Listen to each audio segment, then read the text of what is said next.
All right, Jose Deodo, he's back with his Latin American buddies. And here we go. Vi, Nautilus, Sejuani going to be banned. I know nothing about Estral, whether those are good bans or not. This is a very good ban, always against T1. Can't let them have it. Also, Blind, Twisted Fate from Zeus, and also Senna. These are core pickups here, but you give up Callista and you give up Nico. So you're going to take Draven into it right away. It's a big dick move. I appreciate Estral going for the big dick Draven slam right away. Might as well go big and try and lane bully, because you're not going to beat T1 with macro probably, so maybe you can snowball through bot lane and take some priority picks like the Ahri. It's going to be Draven Rel, obviously. It's funny that they're banning Renata Glask. I mean, sure, but Faker hasn't been playing Nico recently. It's all been Keria, so you assume that Nico's going. It's still, I guess, technically a flex pick. Volibear, very high prio in Europe, but less priority. So they're playing really big for the early game. I kind of love this, actually. If they get the 2v2, I think T1 might have to lane swap this, guys. Because if they get the 2v2 with the Volibear, like maybe there's actually a snowball chance through the bot lane. Okay, Faker gets Orianna because it's not banned. Did lose game 5 of the finals, but that was specifically to Chovy. All right, so we're going to try and out Zeus with a Yone in the top side after we go ahead and select the blind pick Cassante. All right, so they are just doing a sweep through the top side. This is, I think, designed to see if the lane swap is coming in, but there wasn't an early placement of an AD carry into those brushes. In fact, we're not going for a lane swap. Oh, we are going for a lane swap. That's actually super... Look at this, guys. This is the big fake. So Nico is going to be pretending to be Lee Sin in the normal jungler spot. Yeah, I mean, you could hit tab, though. That's the problem. But yeah, it is cute. So pretty delayed lane swap, actually. So you do take a little bit of an L on this, though, because of the delay. But they have Zeus in the bot side already. And we have the pathing here from Owner on this side. So his second camp is Krugs. So he is going to be able to cover pretty immediately, but he's only going to be level 2. Should be playing down to the other side anyway. Cody's 2 minions away from 1, so in fact, E-Flash. Faker should realize that there's a possibility of a mid gank here. Has to flash his charm. It's pretty sloppy by Faker. I think he was playing too aggressively when they didn't know where the top laner was, and we have, including in the games that FlyQuest played against PSG, seen those kind of mid lane ganks at level 1. Okay, this is where it gets really dicey, though, for the possible dive. Volibear is going to be level 3. Owner's on the opposite side of the map. They knew his pathing because they see him right here on this ward, and now he's over on the opposite side, so you just have to back off the play. Zoe also can't TP top because there's a possibility that Lee Sin would be there on the dive. Okay, one more plate, though, due to fortification for Estral. And of course, it is going to be even more painful, obviously, for a Yone than it is for Cassante. Cassante can operate on a lot lower economy than a Yone can, so... Yep, that's a good point by Kobe. You know, having a low economy 0 CS Cassante is significantly better than having a low economy 0 CS Yone. So showing on the crab right now, but that's dissuading Jose Deodo from making any play. They have a deep ward in. So Ackerman's going to spot Owner. He gets caught out, but he can always jump away and gets the shield when he does. Jose's going to try and smite away this Krug, but can't smite it away from Owner, it seems. Okay, going to try to zone him off the tower. Zoning successful. Owner going to run interference there while they proxy the wave. Kind of sandwich between Zofe, Ackerman, and Jose Deodo here. The wave pushing in, though. Zofe around 2 minions away. Wow, flashing in on this. Okay. Nice route. Super good route. Owner follows with the Q2 to pick up the second kill. That's really bad, because remember that Zeus is actually able to farm somewhat in this bot lane right now. I mean, Ackerman tries to make the hero play, but he stuns Owner, which is completely useless, wastes his flash in the process. And Keria is so good at the support Nico, by the way. Both his roots and his ults are incredibly good on this champion. Like, if you guys remember the finals at LCK, like, it was his best game probably was on the support Nico. Owner smited the wrong minion. Or he smited one and another one blocked the sonic wave anyway. All right, they try and go for this too, which is pretty crazy. This is some happy gaming, by the way. That's just silly. To give him that gold is just silly.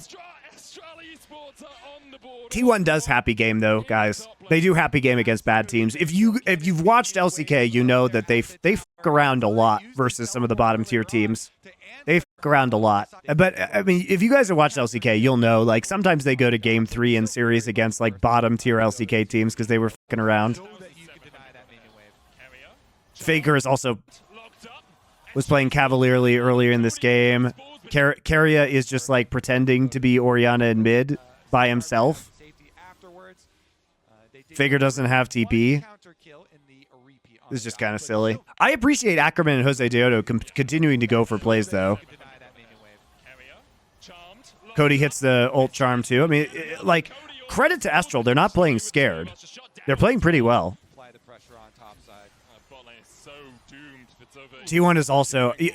People haven't talked about this a lot, but I think one of the big factors for T1 in this tournament is actually the Void Grub buffs are an incredible buff to T1. Because T1, both T1 and Gen G, but especially Gen G, or especially T1 rather, are like the best teams in the world at using Void Grub advantages. Like, T1 was crazy good at applying cross-map pressure with Void Grubs before these buffs happen. So, like, you gotta feel super good if you're T1 about the Void Grub buffs. It's like, I think it's so beneficial to them in this tournament. Brutal, absolutely brutal lane swap here from T1. So many they also just get more plates on the lane swap in the end. They're up 2k gold. The Cassante is more fed. He's up 2 levels. He has triple the CS almost. You can hope that T1 misplay around this Drake. Cody going in, looking for Keria. Charm goes wide. Keria's ult. Oh, they dodged the ult. That was pretty good. That was pretty good. Estral plays this pretty well. I mean, they CC Gumayushi here, right? They use TP into the bot side, so the Yone TP's in.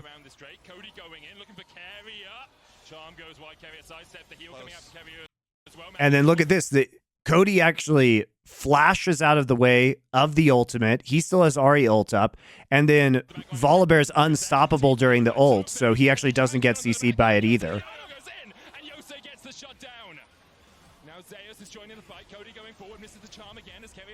Faker has a huge shockwave, though. Honestly, this is more than I expected from Estral. I think they're doing pretty well.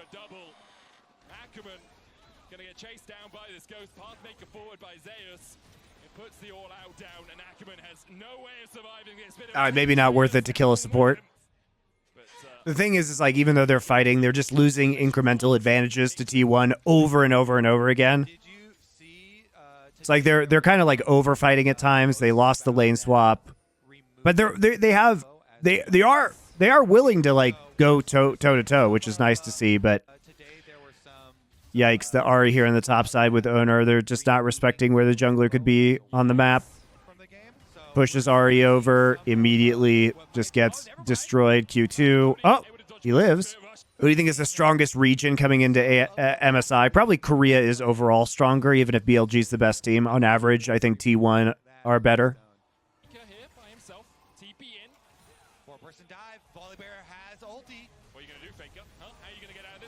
Beautiful. Oh my god, they don't get any kills, though? Wow, and Jose Deodo with the re-engage, shutting off the turret. Whoa. They commit TP for this play, though. It's like, this is the Faker global taunt effect, because they get 6 Void Grubs off of this.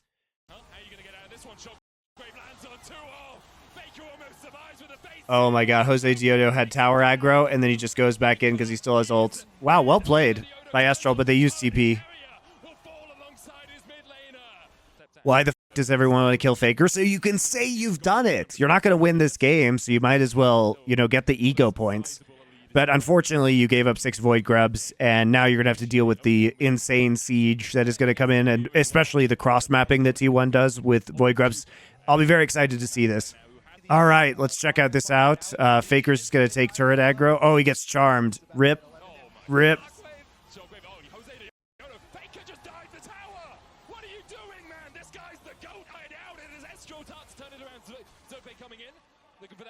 Whoops.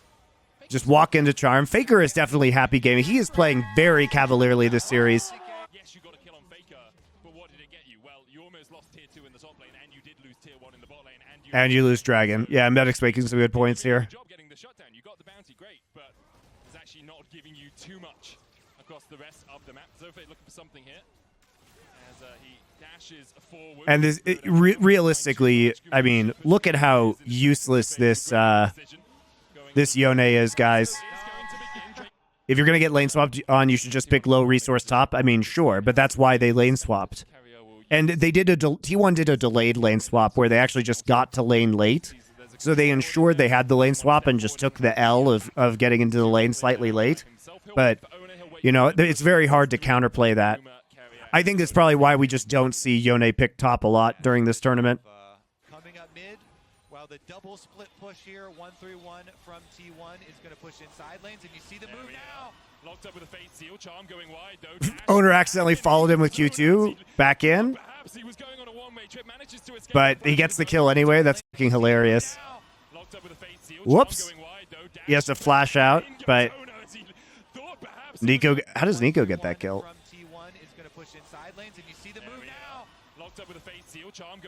I guess it was an auto? I actually don't know how Nico got that kill. That looked super weird to me. Or was it a turret shot? No? Well, whatever. Oh, it was an auto. Must have been an auto. Auto, then tower shot, yeah. Oh, it wasn't a turret shot. The turret's shooting right here. It was an auto attack, guys. Turret never actually shoots him. Oh, the tier 2 tower shot does. There it is. That's super funny, actually. That's super funny, guys. Yeah, you're right. It's the tier 2 tower. Because he gets kicked into the turret range, and then here's the tower shot. Woo! That's great. That's so funny.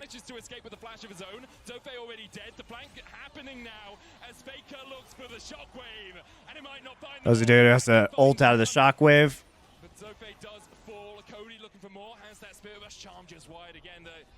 Oh, look, they have a Herald with 6 Void Grubs and Demolish. It's free. It's free. 74 HP. Oh, they killed it. So many Void Mites. Well, I get great value out of 6 Void Grubs this game, guys. This is what I'm talking about. People always ask me, Monty, do Void Grubs suck? And the answer is no, they don't. You just have to be good at using them. Some professional teams are super good, like T1, at using them. With the safety of the Callista, and they have the Callista Rend combo to be able to go for finishing it. So charmed, locked up, fate seal coming out, TP in as well as they start to fall low. Whirling death just short as the all out comes out. Faker just flashing forward to do a charm. Doesn't matter though. Saved Zeus. Got 2 kills. Whole jungle is watered. Like Carrier is now going to stand here. Ackerman and Jose will try and step forward, but they're locked up in the tangle barbs. They do have a give me some vision, baby. Give me some hope.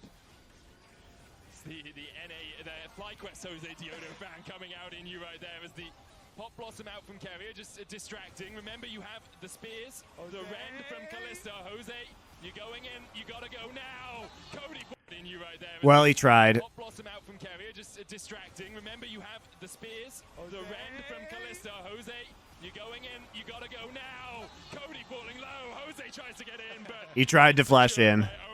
Yeah, I mean, are they going to end the game before they chase down Cody there? Carrier on top side kind of going after the Ahri, but the rest of the team finishing up now.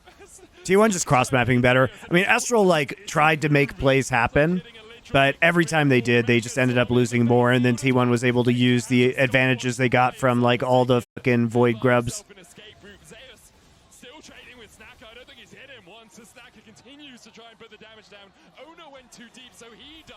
His name is Snacker, not Snaker.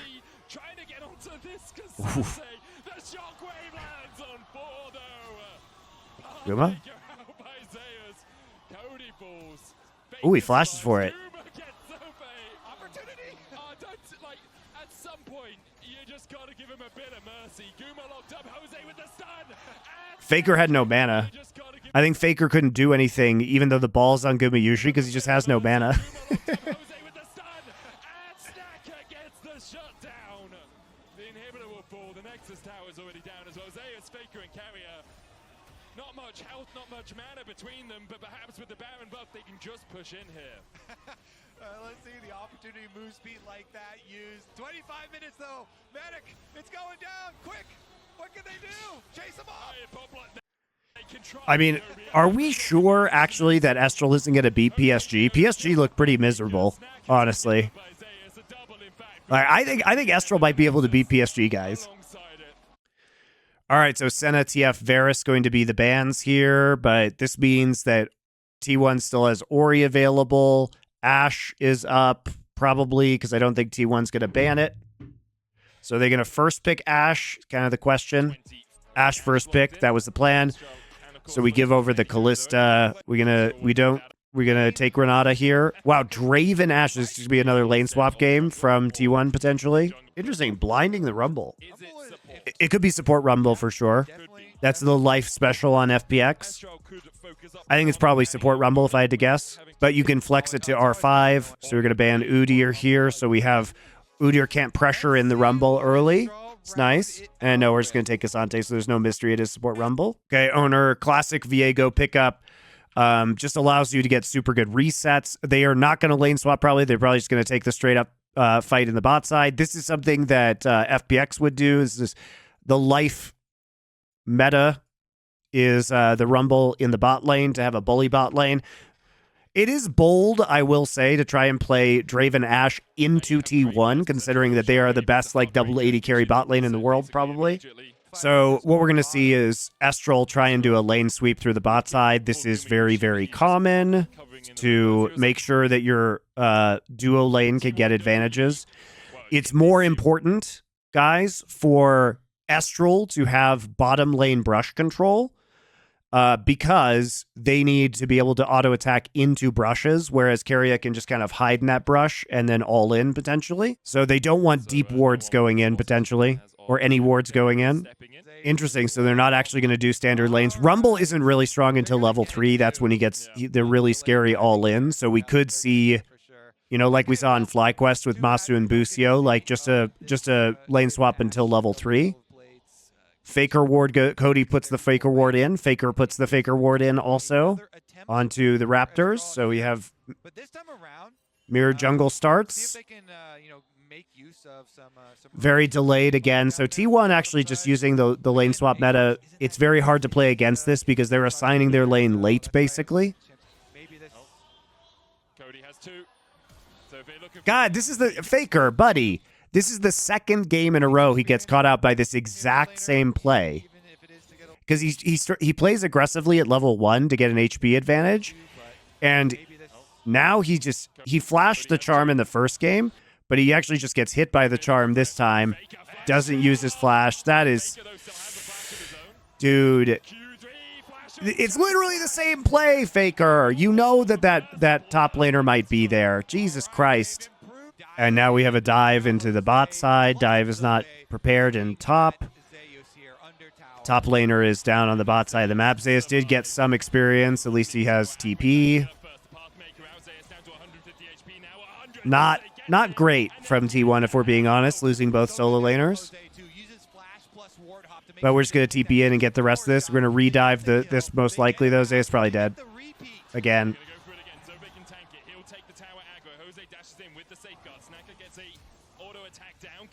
All right, so now we just punish the lack of flash in the mid lane. Okay, we die again.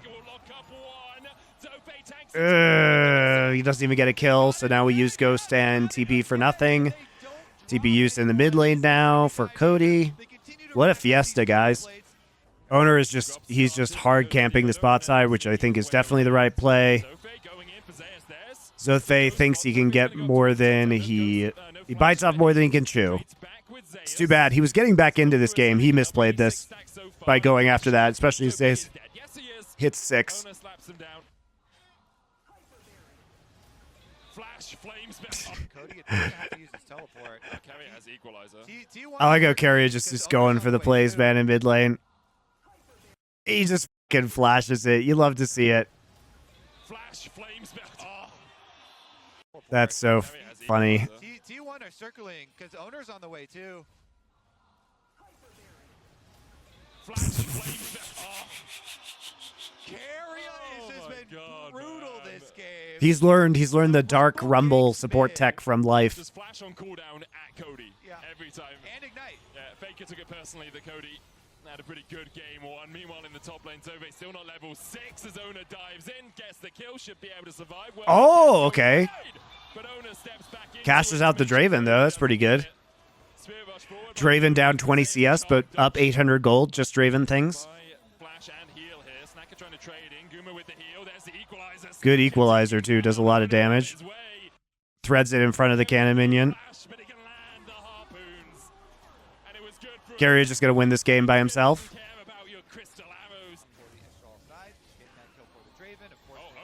Nice. Nice combo by Jose Deodo and Cody.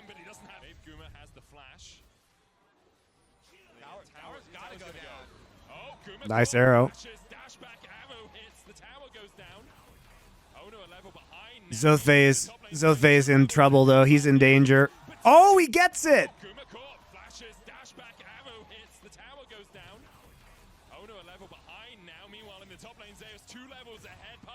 Oh, no.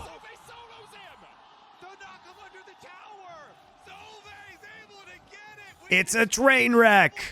Draven is 700 gold up and Guba still has bounty. Yeah, that is pretty sus. I didn't notice that, but, you know, it's because he has a big CS lead, I guess. But it is wacky that you could be down versus your lane opponent and still have the bounty up. Yeah, it's a bit of a collapse here on Zofe. Is he going to be able to walk away from it, trying to defend underneath the tower? Oh, Shockwave misses because of Flash. They can just take the turret. That's a terrible TP. Oh, my God.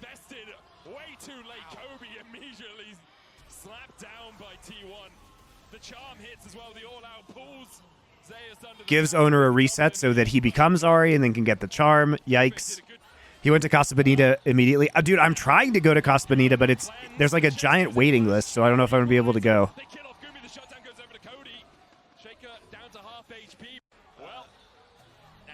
Nice ult. Dude, the combos from Estral are actually kind of clean. Like the Lee Sin kicks into charms, like the CC chains. Pretty good.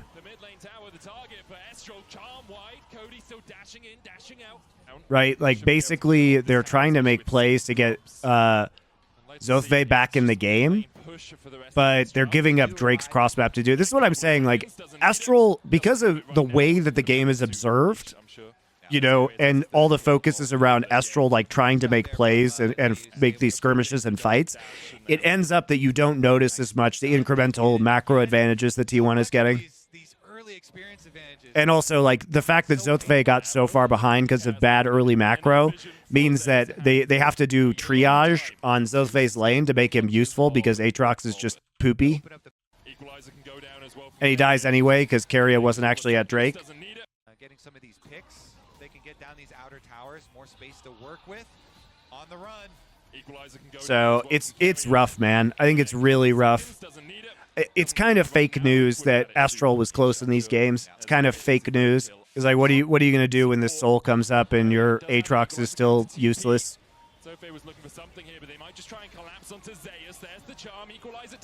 All right, Zeus is going to TP in and then just get CC'd under turret. Very cool.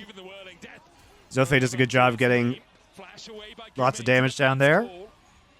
Can look for the re-engage instead. Just goes up towards top. They know this is a 4v5. They had the pressure in the side lane.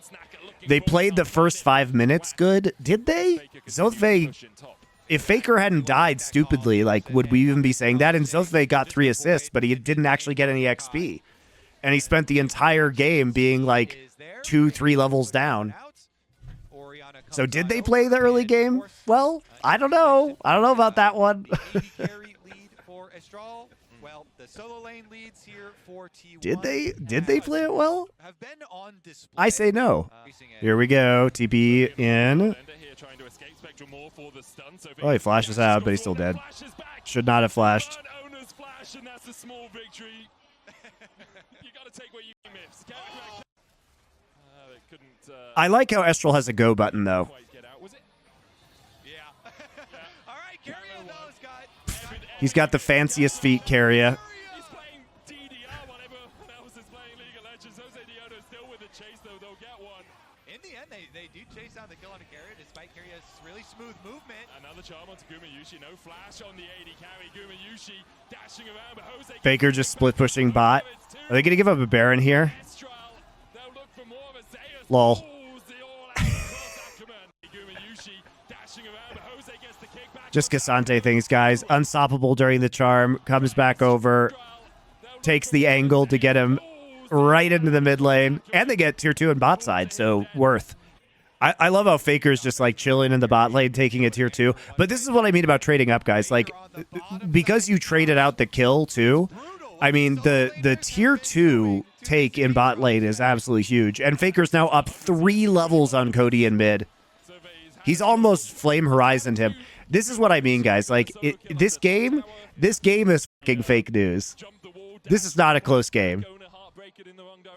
Fake news. Who approved lane swap? Into a tower, getting pushed in, you're losing that extra bit of golden XP, and now you can see like bot wave, relatively neutral, top wave in favor of T1, and T1 have just started up the Baron, but the flash kick from Jose is enough to get Faker's stopwatch at least. Zove's going to join the fight. Faker falling low, but he has a command shield for himself. Gumayushi down to half HP as well, another charm onto Ono as he heartbreakers over the wall and ends Cody's life. Now we go to reset town. He gets the double, he's looking for more as Ackerman has to flash away the heartbreaker short, but it's a All right, game's over. One taken away by Carrier. Ona chases forward, heartbreakers in, dodges the sonic wave, lands the spectral maul, make it 4 for Ona as T1. Yeah, this is not like T1 didn't play great here, guys, but this is also not a close game. Oh wow, they die? Oh no, it's a disaster. It's a reset central as the world ender goes in for Zofe. They found 2 all out from Zeus. Zofe goes low. Ackerman trying to trade in as Ona steals away. All right, well, they get a bunch of shutdowns. Estral are not being defeated. The huge shutdown here for Faker is 1,000 gold if they kill him. Cody doesn't have ult though. Ah, man. Yeah, it's also the mountain soul value is not reflected. The shield stats that it gives you are worth several thousand gold. Plus, it's probably several thousand gold in level diffs. Plus, now Faker has level 3 shockwave. So, this is not close.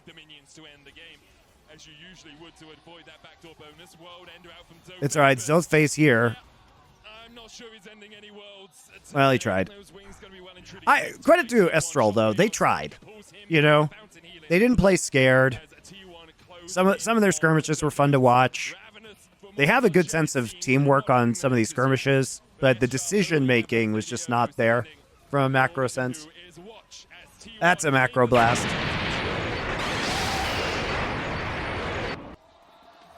That's a macro blast for T1.